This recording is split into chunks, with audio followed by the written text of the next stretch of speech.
말씀을 우리가 들을 수 있다는 것은 우리 인생에 있어서 가장 중요한 어떤 해결점이라고 생각합니다. 그래서 저는 이제 어떻게 하나님께서 우리에게 어떤 말씀을 주실까 거기에 대해서 진짜 갈급한 마음으로 기도하고 또 기도하는 중에 예레미야 오늘 18장 말씀을 성령께서 인도하시고 또 확신을 주셨습니다. 그래서 오늘 이 말씀이 오늘 우리에게 주시는 하나님의 메시지라고 생각합니다. 왜냐하면 신앙에 있어서 사람들은 그렇게 생각해요. 교회를 다니고 이렇게 신앙생활을 하지만 그 하나님을 자기가 경험하지 못할 때가 종종 있다고 생각합니다. 제가 오늘 아침에 집회를 잠깐 다녀오면서 기도하면서 이렇게 운전을 하고 있는데 지나온 시간들이 이렇게 쭉 떠오르면서 하나님께서 내 삶 속에 이렇게 개입하시고 섭리하는 것들을 경험하게 됐어요. 그러면서 오늘 이 말씀이 너무나 새롭게 와닿았어요. 여러분이 보시는 이 사진은 이제 도공이 도자기를 만드는 도공이 그의 손으로 도자기를 이렇게 만드는 모습이죠. 우리는 지금 이제 뭐 스텐 그릇도 있고 또 플라스틱 그릇도 있고 많이 있었지만 옛날 사람들은 전부 다 이렇게 흙으로 다 그릇을 만들었죠. 전부 다. 그러니까 동서양을 막론하고 다 이 흙으로 만든 그릇을 다 사용했죠.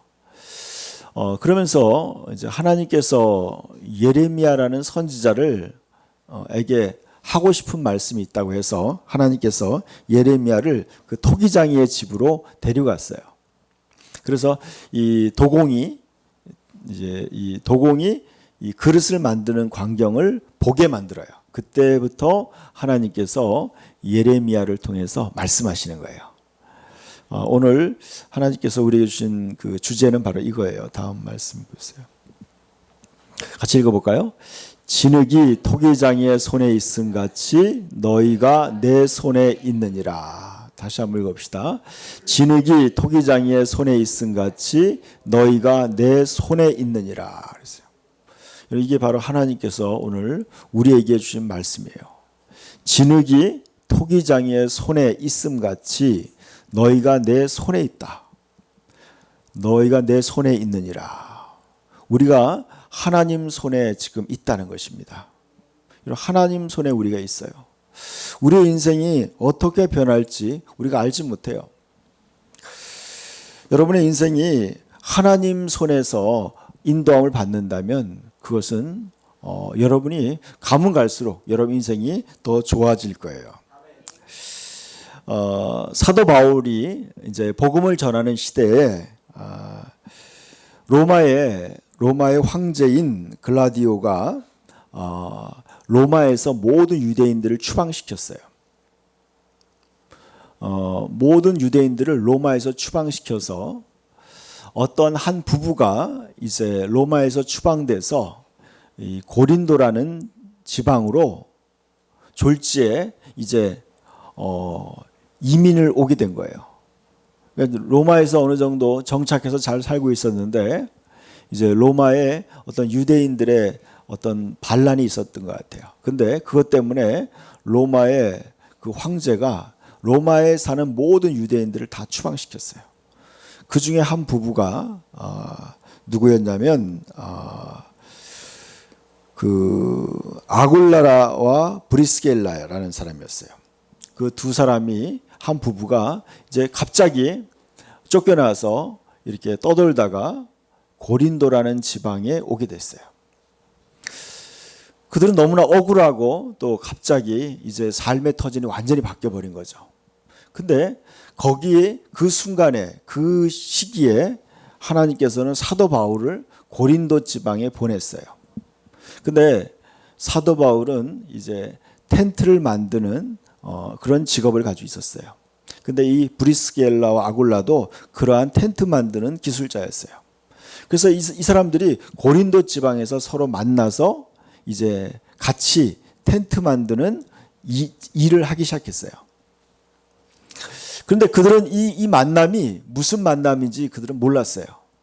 그러나 이 사람들이 아무튼 그 일터에서 만나서 같이 교제하고 함께 일하다가 이제 바울과 함께 성경 공부를 하기 시작했어요. 그리고 그들이 성경 공부를 배우면서 이제 점점 더 배우다가 나중에는 이제 말씀을 잘 배워서 아볼로라는 사람에게 성경을 가르치게 돼요. 이 아볼로와 이 브리스겔라와 아굴라가 부부가 이 아폴로라는 사람에게 성경을 가르치기 시작해요. 그 나중에 이 아폴로가 또 복음 전도자 일을 하게 돼요. 그래서 성경에 보니까 그냥 갑자기 이제 그 반란 때문에 폭동 때문에 쫓겨난 이 브리스길라와 아굴라라는 이 두 부부가 이렇게 갑자기 추방당해서 어느 순간에 바울을 만나게 되고 바울을 통해서 하나님 말씀을 배우게 되면서 이 두 부부가 이제 결국 나중에 바울이 그런 얘기를 해요. 이 두 사람은 바로 나에게 있어서 좋은 동역자다 이런 말을 하는 거예요. 내 인생에 있어서 나의 하나님의 일에 있어서 뗄래야 뗄 수 없는 나의 동역자고 나의 아주 내가 가장 사랑하는 사람이다 이렇게 얘기해요. 그래서 이 사람들이 인생이 완전히 바뀌어버린 거예요. 그러니까 여러분 하나님이 여러분을 어떻게 인도하느냐에 따라서 여러분의 운명이 바뀌어지는 거예요. 여러분이 누구를 만나느냐 하나님이 누구를 만나게 하느냐에 따라서 여러분의 인생이 바뀌는 거예요. 여러분 그것이 바로 하나님의 손길이에요. 여러분이 지금 하나님의 손길이 여러분이 어떻게 다가오느냐. 어떤 사람들에게는요 하나님의 손길이 재앙으로 심판으로 다가올 때가 있어요. 그런데 어떤 사람은요 그것이 심판 같게 느껴지지만 그것이 하나님의 선하신 축복으로 연결되는 그러한 하나님의 손길이 있어요. 오늘 예레미야 18장 말씀을 한번 같이 봅시다. 같이 읽어볼까요? 1절부터 읽읍시다. 여호와께로부터 예레미야에게 임한 말씀에 이르시되 너는 일어나 토기장이의 집으로 내려가라. 내가 거기에서 내 말을 내게 들려주리라 하시기로 내가 토기장이의 집으로 내려가서 본즉 그 농로로 일을 하는데 그랬어요. 이제 토기장이가 일을 하는 거예요.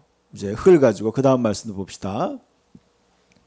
진흙으로 만든 그릇이 토기장이의 손에서 터짐에 그가 그것으로 자기의 의견에 좋은 대로 다른 그릇을 만들더라 그랬어요. 이 말씀을 잘 보세요. 이 말씀을 그대로 한번 여러분 상상을 해보세요. 이제 이렇게 그릇을 만들다가 그릇이 터져버렸다는 거예요. 삐져나간 거예요, 여러분. 흙으로 이렇게 만들다가 손이 삐끗하면은요, 이 그릇이 완전히 형태가 바뀌는 거예요. 쓰러지기도 해요. 그러면 다시 반죽을 해서 이렇게 딱 붙여가지고 다른 그릇을 만들더라는 거예요. 다른 그릇을. 저는 이 말씀을 보면서 그런 생각이 들었어요. 여러분 우리가 때로 우리 인생에 있어서 우리가 넘어지고 실패할 때요. 하나님께서 여러분의 인생을 새롭게 만들어 갈 수 있다는 거예요. 여러분 하나님 손이 여러분의 인생을 새롭게 빚어나갈 수 있다는 거예요. 여러분 인생이요. 하나님 손에 붙잡힌다면 여러분이 새로운 인생을 시작할 수 있어요. 그래서 그가 그것으로 자기의 의견에 좋은 대로 다른 그릇을 만들더라 그랬어요. 여러분 하나님의 의견에 하나님의 의중에 맞게 여러분을 다른 그릇으로 만들 수 있다는 거예요. 여러분 하나님께서 여러분의 인생에 하나님의 손에 여러분을 붙드시기를 축원합니다. 하나님께 여러분이 붙들리게 된다면 하나님이 여러분을 어떤 그릇으로 만드느냐가 굉장히 중요해요. 그래서 디모데서 이런 말이 있어요. 큰 집에는 여러 그릇이 있다 그랬어요. 금과 같은 그릇이 있고 또 은그릇이 있고 또 나무 그릇과 질그릇이 있다. 그래서 그 그릇 중에서는 귀 쓰는 것도 있고 천이 쓰는 것도 있다고 했어요. 여러분, 하나님 앞에 쓰임 받는 그릇이 되길 축원합니다. 축복합니다. 그래서 그때 여호와의 말씀이 내게 임하니라 이르시되, 6절 한번 읽어볼까요? 여호와의 말씀이니라 이스라엘 족속아, 이 토기장이가 하는 것 같이 내가 능히 너희에게 행하지 못하겠느냐. 이스라엘 족속아, 진흙이 토기장이의 손에 있음 같이 너희가 내 손에 있느니라. 아멘. 여러분, 여호와의 말씀이니라 이스라엘 족속아, 이 토기장이가 하는 것 같이 내가 능히 너희에게 행하지 못하겠느냐. 여러분, 이 토기장이들은요, 자기 마음대로 만들어요. 진짜. 제 친구 하나가 도자기 만드는 친구가 있는데, 자기 마음대로 해요. 누가 아무도 터치를 안 해요. 자기가 만들고 싶은 대로 만드는 거예요. 여러분, 하나님께서 그러한 하나님이시라는 거예요. 여러분, 우리가 신앙생활 할 때 여러분, 하나님의 주권을 인정해야 돼요. 하나님이 하나님인 걸 인정하는 게 시간의 신앙생활의 아주 기본이에요. 여러분, 하나님이 모든 것을 만드시고 또 그것을 무너뜨릴 수 있다고 얘기하고 계세요. 여러분, 7절도 봅시다. 같이 읽어볼까요? 내가 어느 민족이나 국가를 뽑거나 부수거나 멸하려 할 때에 만일 내가 말한 그 민족이 그의 악에서 돌이키면 내가 그에게 내리기로 생각하였던 재앙에 대하여 뜻을 돌이키겠고 그랬어요. 내가 어느 민족이나 국가를 뽑거나 부수거나 멸하려 할 때 그랬어요. 하나님은 어떤 민족을 뽑아서 그 민족을 세울 수도 있어요. 그리고 또 하나는 어떤 민족을 멸망시킬 수 있다고 얘기하고 있어요. 여러분, 하나님은요, 개인적인 한 사람의 운명도 마찬가지예요. 그 사람의 운명이 그 운명을 세울 수도 있고 또 그 운명을 또 멸망시킬 수도 있다는 거예요. 오늘 우리에게 하나님이 이 말씀을 하는 이유가 뭐겠어요? 왜 하나님께서 우리에게 이 말씀을 할까? 여러분, 우리가 하나님 앞에 하나님의 그 하나님 되심을 우리 인생에서 여러분 의식하라는 거예요.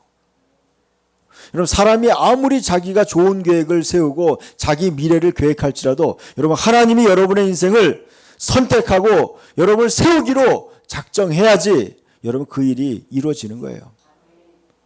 여러분 하나님 보시기에 우리가 악을 행하고 하나님의 마음에 우리가 합당하지 않다면 우리 인생은요, 헛수고하게 된다는 거예요. 그래서 9절에도 보니까 내가 어느 민족이나 국가를 건설하거나 심으려고 할 때 그랬어요. 하나님은 어떠한 민족, 어떠한 공동체, 어떠한 개인에 대해서 하나님은 그 민족이나 그것을 건설하려고 하나님은 어떻게 그를 세울 수 있을까? 어떻게 그 미약한 여러분 사업체도 마찬가지예요. 여러분이 어떤 사업체를 운영하고 있다면 그 사업체가 미약할 때 하나님이 그 사업체를 이렇게 세울 수도 있어요. 아니면 아무리 큰 업체들도 하나님이 그것을 무너뜨릴 수 있다는 거예요. 여러분, 이것에 대한 의식이 없다면 그 사람은요, 어떻게 보면은 반드시 실패할 수밖에 없어요. 여러분, 하나님이 여러분 인생에 그러한 하나님 되심을 우리가 충분히 의식하고 인정해야 된다는 거예요. 여러분, 10절에 보니까 우리가 어떻게 할 때 하나님께서 그렇게 하는지 그 하나님의 의중이 담겨 있어요. 한번 읽어볼까요? 만일 그들이 나 보기에 악한 것을 행하여 내 목소리를 청종하지 아니하면 내가 그에게 유익하게 하리라고 한 복에 대하여 뜻을 돌이키리라. 이렇게 얘기했어요. 여러분, 하나님은 우리의 인생에 하나님 말씀하시는 하나님이에요. 하나님의 말씀을 우리가 그분의 인도하심과 그분의 하나님 되심을 우리가 인정하느냐 안 하느냐에 따라서 여러분의 운명이 완전히 변화될 수 있다는 거예요. 여러분, 하나님이 여러분의 운명을 완전히 바꿀 수 있다는 거예요. 이런 승승장구한다고 생각하는 사람이 하루아침에 죽을 수도 있어요. 멋진 계획을 다 세워놨는데 어느 날 한순간에 그것이 물거품이 될 수도 있어요. 여러분, 사람이 마음으로 자기의 길을 계획할지라도, 또 사람이 말을 할지라도 그 말의 응답은 여호와께로 말미암다 그랬어요. 여러분이 아무리 여러분의 인생에 대해서 멋진 계획과 비전을 가지고 있을지라도 그것이 하나님이 허락하고 하나님이 그것을 세우지 않는다면, 하나님이 도와주시지 않는다면 그것이 아무 의미가 없다는 거예요. 저는 살아오면서 그러한 것들을 많이 경험하게 됐어요. 여러분, 모든 사람이 다 푸른 꿈을 꾸고 긍정적으로 자기의 미래에 대해서 생각해요. 그렇지만 그것이 그렇게 되는 경우는 그렇게 많지 않아요. 또 설사 된다 한들 그것이 끝까지 축복으로 이어지는 경우는 그렇게 쉽지 않아요. 여러분, 어떻게 우리가 잘 살 수 있을까? 어떻게 한 번뿐인 인생을 하나님 앞에서 또 사람들에게 또 내 자신에게 있어서 우리가 후회스럽지 않게 정말 복을 받으면서 또 자기의 맡겨진 사명을 감당하면서 인간답게 신앙인답게 어떻게 살 수 있을까? 거기에 대한 해답이 바로 여기에 있어요. 하나님의 음성을 듣는 거예요. 하나님은 이스라엘 백성들을 광야로 데려갔어요. 광야. 그들이 구원받고 처음을 갔던 곳이 광야였어요. 여러분, 광야라는 곳은 바로 아무것도 없는 사막과 같은 곳이에요. 아프리카에 있는